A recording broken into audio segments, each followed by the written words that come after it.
여러분 안녕하세요. 어, 오늘 이번 영상에서는 IT와 인터넷의 역사 5장 마지막 장입니다. 인터넷은 기술인가 철학인가 라는 장에 대해서 함께 살펴보겠습니다.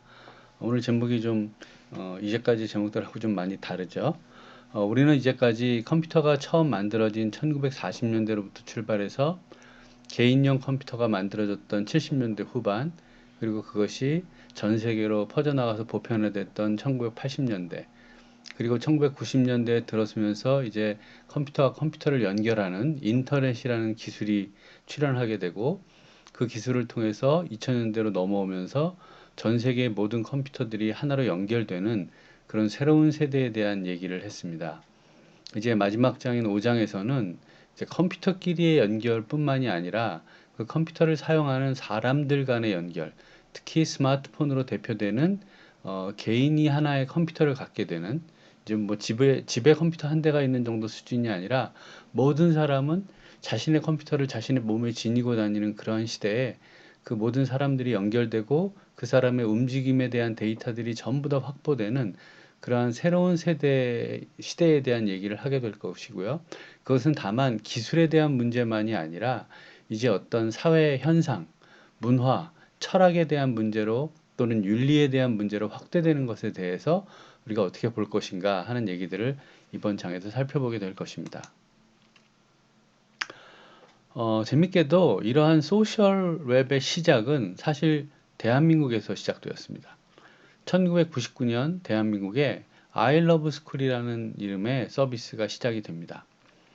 이 서비스는 쉽게 말하면 인터넷에서 동창을 찾는 거예요. 지금 여러분들이 생각할 때는 이게 뭐 이렇게 대단한 서비스인가 라고 생각할 수 있지만, 1999년 막 인터넷이 이제 확산돼서 PC 통신을 기반으로 사람들이 인터넷의 맛을 좀 보고 있던 그 시기에, 어, 예전에 그 전학이나 또는 뭐 그 이사를 통해서 이렇게 그 학교를 옮기게 되거나 친구들하고 헤어지게 되면, 그 당시에는 뭐 휴대전화가 있는 것도 아니고 말 그대로 무슨 그 소셜 네트워크가 있었던 것도 아니기 때문에 연락이 되게 어렵습니다.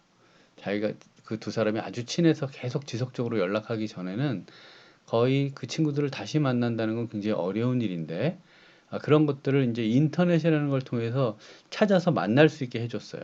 뭐 열풍이 붑니다.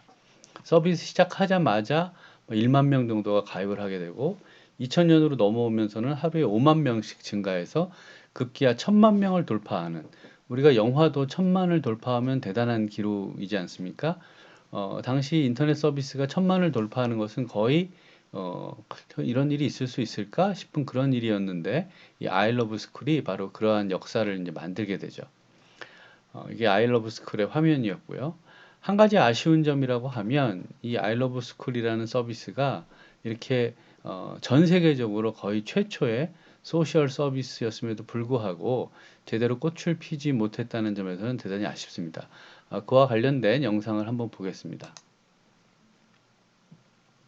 네, 아이러브 스쿨이 어, 카이스트 대학원생들에 의해서 만들어졌지만, 10억 원대 채무자가 된 사람. 네, 창업자에 대한 얘기와 더불어서 재밌는 얘기들이 많이 숨어 있습니다. 아이러브스쿨 창업자 김영삼 씨의 이야기입니다. 카이스트 연구실에서 공부하던 김영삼 씨. 동료가 싸이월드를 만드는 것을 지켜본 그는 문득 이런 생각을 하게 됩니다. 인터넷 커뮤니티, 이건 분명 되는 아이템이다. 한국은 인맥 학벌이 중요한 곳이니까 동문 모임 커뮤니티를 만들어야겠다. 다들 하는 창업, 나도 해보지 뭐. 해보고 안 되면 다시 학교로 돌아오지 뭐. 동료들과 함께 150만 원으로 사업 준비에 나섰고, 초중고교 동창들을 연결시켜주는 신개념 서비스 아이러브 스쿨이 모습을 드러냅니다.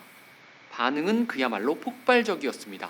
조금 분석을 해보자면, 지난 수십 년간 한국 사회는 고도 성장을 겪으면서 거주 이동이 매우 빠르게 진행됐잖아요. 그래서 옛날 친구를 찾고 싶어하는 사람들의 니즈가 엄청 쌓여 있었고, 아이러브 스쿨이 이 지점을 딱 건드린 거죠. 이렇게 친구 찾기 열풍이 불면서 아이러브 스쿨은 엄청난 트래픽에 서버 비용은 급증하고, 금방 자본 잠식 상태에 도달했습니다. 그래서 발포제 회사 금양에 지분 34.8%를 주고 10억을 투자받습니다. 이후 성장세에도 거침이 없었습니다. 전체 회원 수 100만 명을 넘어서고 더 나아가 달마다 100만 명씩 늘어나는 상황이었죠. 트래픽이 엄청난 수준으로 증가하고 이를 감당하기 위해 서버비와 인건비 역시 가파르게 증가하는데 문제는 수익의 성장세가 트래픽의 성장세를 따라가지 못하고 있었다는 점입니다. 이때 야후에서 회사를 매각할 것을 제안하는데요. 인수가로는 무려 500억 원을 제시합니다. 사업을 150만 원으로 시작했으니까 창업 멤버는 완전 돈방석이고 초기 투자처인 금양은 10배가 넘는 수익을 올릴 수 있는 상황이 찾아온 거죠. 그런데 주주인 금양 정현철 대표가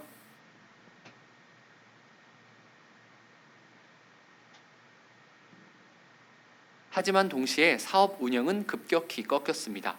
이만큼의 성공이 충분하게 준비되지 못한 탓일까요? 트래픽 급증으로 불편 사항은 늘어가는데 대응은 제대로 못하고 조직 운영에도 결함이 생겼죠. 그런데도 김영삼 씨는 창업자로서의 실력을 키우고 역할을 다하기보다는 성공의 달콤함에 젖어 있었던 것 같습니다. 한 언론 인터뷰에서 그는 당시 자신의 모습에 대해 이렇게 말했습니다.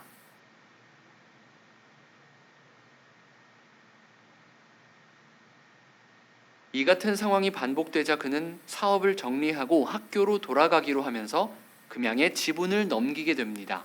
금양은 유상증자를 통해 지분 51%를 확보, 이후 창업 멤버 4명 지분 32%를 160억에 사기로 하는데요. 20억은 선지급으로 하고 나머지는 내년에 주겠다고 합니다. 그런데 네, 이후의 얘기들은 뭐 좀 지저분한 그런 사업자들의 그런 얘기고요. 결국은 굉장히 불행하게 이 서비스는 끝나게 됩니다. 하지만 그 아이러브 스쿨이라는 서비스는 대한민국 인터넷 역사에, 아니 세계 인터넷 역사에 굉장히 그 특별한 그런 케이스로 남아 있습니다.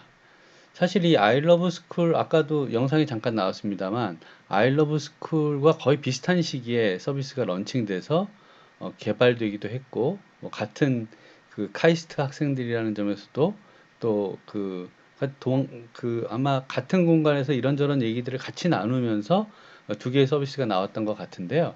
싸이월드라는 서비스가 있었습니다. 뭐 대단히 이것도 유명한 서비스이고, 아마 여러분들은 싸이월드나 아이러브 스쿨에 대한 뭐 경험이나 기분 같은 것들이 없겠지만 여러분들 부모님들께는 굉장히 그 추억 돋게 하는 그런 서비스들임에 분명합니다. 1999년 8월, 아까 그 아이러브 스쿨과 매우 비슷한 시기에 서비스가 시작이 됐죠. 어찌 보면 싸이월드가 더 먼저 시작이 됐습니다만, 아이러브 스쿨이 지향하는 바 친구를 찾자, 동창들을 찾는다라는 그런 명확한 목표의식이 있다 보니까 아주 급속하게 그 회원 수가 증가했던 거고요. 싸이월드는 그에 비하면 그냥 자신의 미니 홈피를 만드는 그런 개념이기 때문에 당시에는 이거 만들어서 뭐 하지? 라는 그런 느낌? 그래서 사실은 서비스가 초기부터 그렇게 급격하게 확산되지는 않았습니다. 1998년에 카이스트의 이동형, 형용준 석박사 과정 6명이 창업 동아리에서 출발을 했고요. 2001년에 미니 홈피 서비스로 이제 요거를 좀 변화하면서 큰 인기를 얻기 시작했습니다. 관계 지향 서비스로서의 최초의 소셜 웹이라고 할 수 있고요. 도토리라든지 미니미, 미니룸 같은 비즈니스 모델을 장착했습니다. 비즈니스 모델을 장착했다는 건 어떤 의미냐면 이 서비스를 통해서 돈을 벌 수 있는 수익 모델이 여기 이제 들어가게 됐다는 것이고 사실상 굉장히 큰 수익을 얻을 수도 있었습니다. 이 싸이월드가 굉장히 중요한 의미는요. 나중에 뒤에서 살펴보겠습니다만 결국은 지금 페이스북이 이 소셜을 다 점령을 하고 있는데요. 페이스북 이전에 미국에서 가장 크게 성공했던 소셜 서비스가 myspace.com이라는 서비스가 있는데 myspace.com은 마치 이 싸이월드를 그대로 베껴놓은 것이 아닌가 싶을 정도로 유사합니다. 뭐 실제로 어떤 계기를 통해서 약간의 그 음악으로 치면 표절의 의혹이 있기도 하지만 결과적으로는 뭐 미국이라는 나라가 워낙 크다 보니까 또 자본의 힘도 강력하고 그것을 이제 뭐 미국이 표절했다라고 이렇게 판명되지는 않았으나 어쨌든 한국에서 시작한 서비스가 한국에서도 어느 정도 성공을 거두긴 했으나 거의 비슷한 모델이 미국에서 완전히 엄청난 성공을 거두었다는 점에서는 많이 아쉽고요. 왜냐하면 지금은 글로벌 시대이기 때문에 한국에서 시작한 서비스가 꼭 한국 사람들만 쓰라는 법은 없고 한국에서 시작한 서비스가 전 세계 사람들이 쓰는 서비스가 지금은 너무도 많은데 이 2000년 초반만 해도 그렇게 세계화하는 데 있어서 아마 여러 가지 한계가 있었던 것으로 생각됩니다. 이 싸이월드도 안타깝게는 SK 커뮤니케이션즈라는 대기업에 인수되면서 더 확산될 거라고 생각을 했지만 전 국민을 일촌으로 사실상 묶었던 그렇게 되지 싸이월드. 지난 못했습니다. 10월 싸이월드 접속이 끊기면서 실시간 검색 순위에 오르기도 했는데요. 스마트폰 환경에 적응하지 못해서 싸이월드가 실패했다고 언론은 분석합니다만 싸이월드는 스마트폰이 유행하기 훨씬 전부터 가라앉기 시작했다는 사실. 싸이월드가 SK 커뮤니케이션즈에 매각된 2003년부터 말이죠. 1999년 카이스트 학생들이 모여 만든 싸이월드는 런칭 당시에는 큰 주목을 받지 못했습니다. 그러다 2002년 당시 1위 커뮤니티인 프리첼이 유료화를 선언하면서 싸이월드로 이용자들이 대거 몰리게 되죠. 소셜 네트워크라는 말이 생기기도 전에 사람과 사람을 잇는 소셜 네트워크 서비스를 내세웠던 싸이월드는 말 그대로 폭발적인 인기를 일으킵니다. 하지만 이용자가 늘어날수록 작은 벤처기업이 감당할 수 없을 정도로 서버 양이 늘었습니다.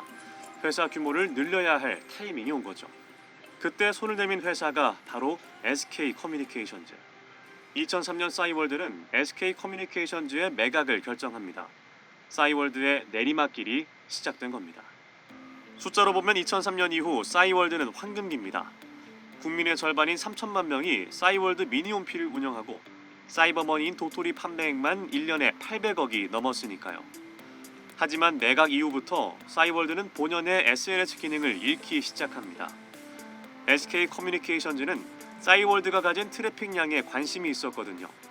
싸이월드 트래픽을 이용해서 자사 검색 사이트인 네이트 띄우기에 나선 거죠. 껍데기만 남은 싸이월드에 창업 멤버 모두 회사를 떠나버립니다. 스마트폰 시대가 도래한 이후 싸이월드는 본격적으로 뒤처집니다. 계열사 SK텔레콤 챙기기 때문에 SK 커뮤니케이션즈는 KT가 아이폰을 독점 판매한다는 이유에서 아이폰용 어플을 만들지 않았고 문자 사용량이 줄어들 수 있다며 모바일용 네이트온 개발도 뒷전이었거든요. 결국 국민 절반이 가입했던 싸이월드는 개인정보 유출 사건을 계기로 가입자들이 빠져나가 2019년 사이트 접속 불능 사태까지 이릅니다. 현재 백업과 관련해서 국민 청원까지 올라온 상황이죠. 대기업과 벤처기업의 잘못된 만남으로 시작된 싸이월드의 몰락. 앞으로 어떻게 흘러갈지 지켜봐야겠네요. 네, 안타깝게도 싸이월드도 벤처 정신이 유지되지 못하고 대기업과 만남 이후에 그 서비스의 본질에서 벗어나는 순간 사람들의 외면을 받고 결국 몰락하고 말았습니다. 우리가 이 대한민국에서 시작된 전 세계에서 거의 최초라고 할 수 있는 두 개의 소셜 서비스를 살펴보았는데요. 이제 미국으로 넘어가서 전 세계인들이 사용하게 되는 서비스까지 보게 될 텐데 많은 안타까움을 느낄 수밖에 없다고 생각을 합니다. 자, 미국의 소셜 서비스를 보겠습니다. 미국이라고 해서 뭐 나오는 서비스마다 성공한 것은 아니에요. 미국에서 거의 제일 먼저 시작했다고 얘기되는 서비스가 프렌드스터라는 서비스입니다. 2002년에 게시가 됐고요. 조나단 아브람스와 크리스 엠마뉴엘이 공동 창업해서 2003년에 그 유명한 KPCB로부터 투자 유치를 받고 여기서 투자 유치를 했다는 것 자체가 굉장히 가능성이 많은 그런 사업으로 인정받았다는 얘기죠. 새로운 사람들을 안전하고 효과적으로 만날 수 있는 환경을 구축한 겁니다. 마찬가지 개념이에요. 아이러브 스쿨이나 싸이월드처럼 자기 정보를 올려놓고 자기를 아는 사람들을 찾아주는 그런 거죠. 다양한 알고리즘을 통해서 나하고 관련이 있다고 생각하는 사람을 추천해 주는 거죠. 내가 넣을 수 있는 정보라는 것은 뭐 학교라든지 주소라든지 뭐 이런 개인 정보들을 넣어 놓으면 그거와 가장 매치되는 사람들을 이제 알려주는 거죠. 취미라든지 이런 것들이요. 서비스 개시 직후에 뭐 굉장히 언론의 주목을 받았습니다. 미국은 굉장히 초기에 그 거대 기업들이 인수 제한을 하는 경향이 있거든요. 구글이 3억 달러의 인수를 제한합니다. 3억 달러라고 하면 거의 4천억 뭐 이렇게 가까운 돈이죠. 근데 거절해요. 자기네들은 이제 훨씬 더 어, 가치 있는 서비스로 발전할 수 있다고 자신을 한 거죠. 그러나 안타깝게도 프랜스턴은 그렇게 발전하지는 못했어요. 그래서 2009년 12월에 말레이시아 회사인 MOL에 훨씬 적은 가격으로 인수 합병되고 맙니다. 네, 앞에서 제가 잠깐 언급했던 그 싸이월드의 미국판 모델인 마이스페이스에 대한 얘기를 해보겠어요. 결과적으로는 지금 페이스북에게 이 소셜의 왕자 자리를 빼앗기긴 했지만 한때 미국 전역을 휩쓸었던 굉장히 성공적인 서비스가 바로 마이스페이스입니다. 2003년 8월에 서비스를 개시를 했고요. 미국 최대의 소셜 네트워크 서비스로 등극하는 데까지는 성공을 합니다. 그런데 이것이 이제 2005년에 루퍼드 머독이라는 미국의 이제 언론 아주 황제라고 불리는 그런 사람의 회사인 뉴스 코퍼레이션에 5억 8천만 달러의 인수가 됩니다. 5억 8천만 달러의 인수가 되고 그 이 인수되는 과정에서 마이크로소프트, 구글, 뉴스 코퍼레이션의 인수 협상 스토리가 굉장히 화제가 돼요. 그 이유는 이제 마이스페이스의 창업자였던 톰 앤더슨이 이 과정을 이제 그 자기의 소셜 쪽에다가 이제 자세히 쓰게 됩니다. 근데 이제 이게 굉장히 드라마틱했고 이것이 마이스페이스의 운명을 미래의 운명을 좌우하는 그런 일이 되다 보니까 사람들에게서 많이 어, 그 회자됐던 건데요. 어떻게 된 거냐면 원래는 마이스페이스가 MS하고 인수 협상을 해서 이제 다 인수 협상이 다 타결이 돼서 이제 사인만 하면 되는 시점이었어요. 그래서 이 톰 앤더슨이라는 사람이 사인을 하러 이제 MS랑 만나러 가야 되는 거였는데 가기 직전에 이 KPCB의 존 도어라는 사람을 만나게 됩니다. 그래서 얘기를 하는 거예요. MS하고 이렇게 인수하게 돼서 사인하러 간다. 이 얘기를 듣고 이 존 도어는 바로 구글에 연락을 합니다. 야, 마이스페이스가 MS한테 그 인수된단다. 이건 막아야 된다. 이 마이스페이스 굉장히 가치 있는 회사다. 이렇게 얘기를 해서 구글이 바로 뭐 헬기를 띄웠다는 얘기도 있는데요. 뉴스 코퍼레이션에 연락을 해서 우리가 광고 지출을 어마어마하게 해줄 테니 그 비용은 걱정 말고 마이스페이스를 인수해라. 그래서 뉴스 코퍼레이션이 마이스페이스를 이렇게 엄청난 금액, 그 당시만 해도 굉장히 큰 금액이었는데 5억 8천만 달러에 인수를 하게 됩니다. 그러니까 마이스페이스의 톰 앤더슨이 마지막 순간에 마음을 바꾼 거죠. 돈을 너무 많이 주니까요. 그래서 MS는 정말 그 닥쳤던 신세가 된 거죠. 갑자기 이게 무슨 일인가 싶었겠죠. 이때 이 MS의 협상을 주도했던 사람이 이제 빅 군도트라인데요. 이 사람은 아이러니하게도 이 인수 협상이 실패한 이후에 이제 MS를 떠나서 구글로 오게 됩니다. 구글에서 굉장히 핵심적인 역할을 하게 돼요. 그래서 이렇게 뉴스 코퍼레이션의 마이스페이스가 인수된 이후에 월 방문자가 뭐 6천만 명을 돌파하고 굉장히 크게 성공을 합니다. 근데 이제 문제는 뭐였냐면 뉴스 코퍼레이션은 이제 상장 회사, 즉 주식 시장에 상장이 돼 있는 회사였기 때문에 실적에 대한 압박이 굉장히 셉니다. 매달 실적이 막 올라가야 돼요.